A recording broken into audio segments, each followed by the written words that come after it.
Welcome to Chillin' 101. We hope this video helps. You'll start by enabling iCloud Drive so your files sync. Open System Settings and sign in with your Apple ID. This links your Mac to iCloud.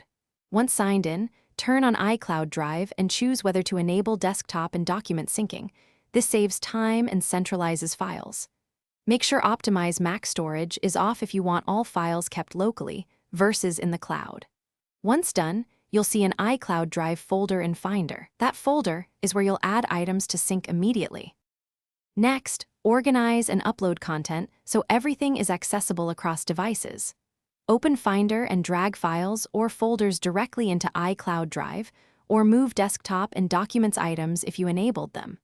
Create clear folders and apply tags to locate things faster. Tag Sync To. For shared projects, right-click items to set sharing options and permissions so collaborators can edit or view. Make sure to watch the small cloud icons. Those indicate upload and sync. Finally, manage storage and handle common issues to keep syncing smooth. Check your iCloud storage in System Settings and upgrade the plan if you're near capacity. Full storage causes sync failures. If files aren't appearing, try turning iCloud Drive off then on, or restart Finder to force a resync. This often clears transient stalls.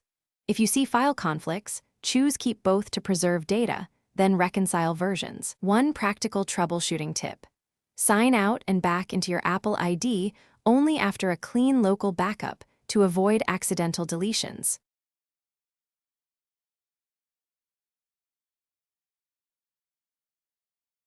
Thanks for watching.